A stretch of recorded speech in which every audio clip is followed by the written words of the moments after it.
Hi friends, welcome to our channel. இன்னைக்கு நாம பார்க்க போறது சூப்பரான ஒரு ரெசிபி தான். வாங்க வீடியோக்குள்ள போலாம்.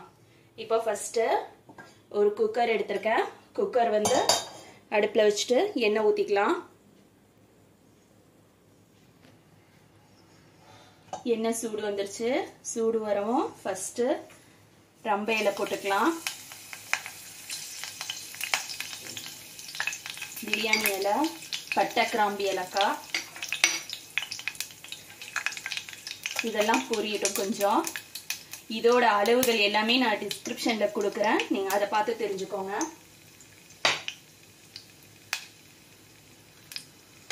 இப்போ வெங்காயம் போட்டுக்கலாம்.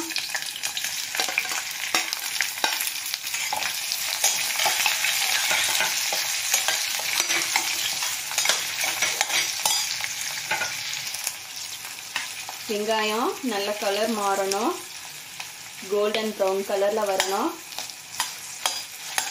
அந்த அளவுக்கு நம்ம வந்து வதக்கிக்கலாம். அடுப்பு வந்து மீடியம் ஃப்ளேம்ல வச்சுக்கோங்க.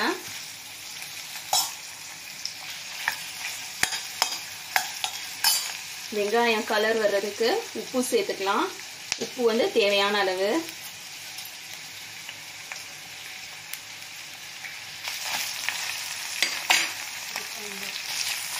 வெங்காயம் வதங்கிட்டு இருக்கும்போதே மிளகாய் சேர்த்துக்கலாம்.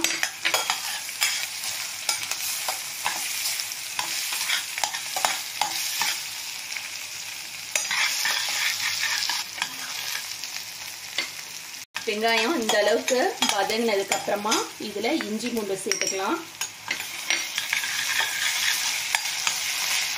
இஞ்சி பூண்டு வந்து பச்சை வாசனை போற அளவுக்கு நல்லா வதக்கணும். ஒரு 5 மினிட்ஸ் ஆவது வதக்கினாதான் இந்த இஞ்சி பூண்டு வாசனை போகும்.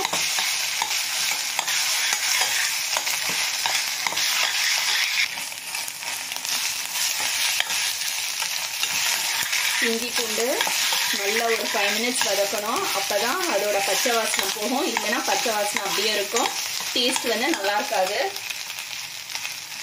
இப்போ இது நல்லா வதங்கிருச்சு.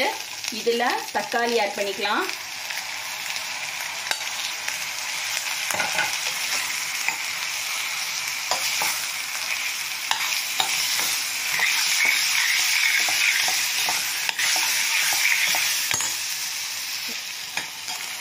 தக்காளி வதங்கிட்டு இருக்கும்போதே நாம எடுத்து வச்சிருக்க மசாலாவை ஆட் பண்ணிடலாம். இது கரம் மசாலா, இது கறி மசாலா பவுடர், இது வந்து மிளகாத்தூள். கறி மசாலா பவுடர் வந்து ஆல்ரெடி நம்ம சேனல்லே இருக்கு, எப்படி செய்யறது அப்படின்னு சொல்லிட்டு. அது நான் கூட கீழே கொடுக்குற லிங்க், நீங்க அதை போய் பார்த்துக்கோங்க. இது எல்லாமே ஒண்ணா ஆட் பண்ணிடலாம்.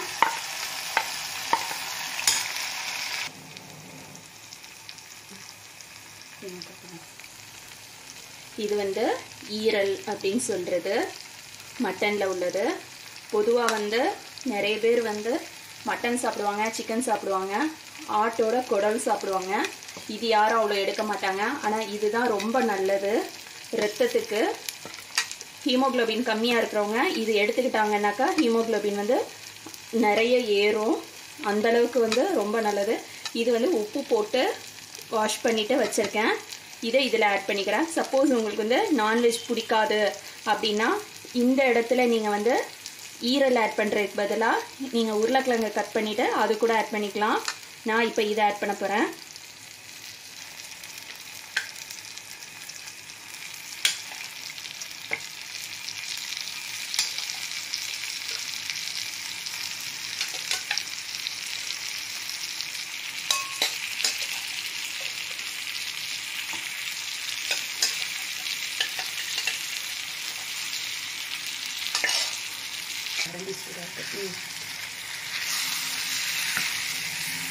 இது வந்து ரொம்பவும் வேக வைக்க கூடாது. ஓவர் குக் ஆனிச்சுனாக்கா ரப்பர் மாதிரி ஆயிடும்.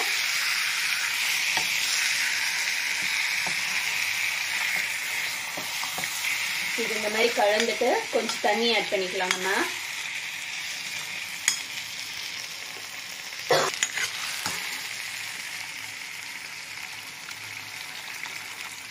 கொஞ்சமா தண்ணி ஆட் பண்ணா போதும்.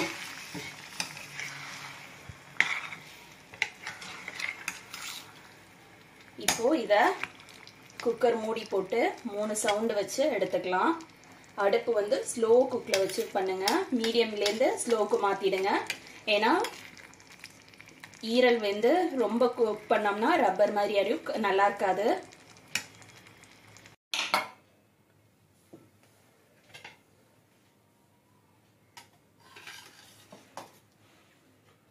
நம்மளோட ஈரல் வந்து வெந்திருக்கான்னு செக் பண்ணலாம்.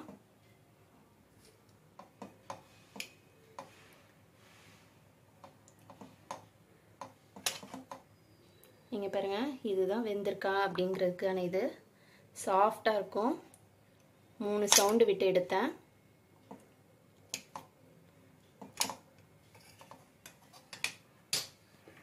இப்போ இதில் கொஞ்சம் கொத்தமல்லி தழை ஆட் பண்ணிக்கிறேன். புதினா கொஞ்சம் ஆட் பண்ணிக்கிறேன்.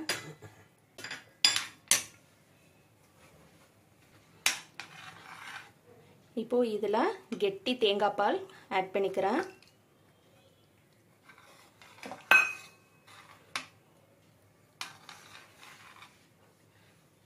அடுப்பு ஆன் பண்ணி லைட்டாக ஒரு கொதி வரவும் ஆஃப் பண்ணிடலாம்.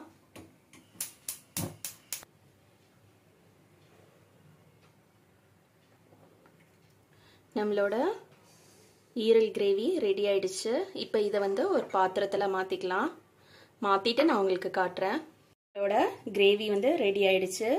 இது வந்து எதுக்கெலாம் சாப்பிட்லாம் அப்படின்னா, இடியாப்பம், பரோட்டா, நான், சப்பாத்தி இதுக்கெலாம் ரொம்ப சூப்பராக இருக்கும். அதே மாதிரி பகலில் உள்ள ரைஸில் பிளெயின் ரைஸ்க்கு நல்லாயிருக்கும், நார்மல் பிளெயின் ரைஸ்க்கு. அதே போல் புலாவ் மாதிரி பண்ணினதுக்கும் நல்லாயிருக்கும். தேங்காய் பால் புலாவ் வந்து இதுக்கு நான் செஞ்சுருக்கேன், அதையும் நான் காட்டுறேன்.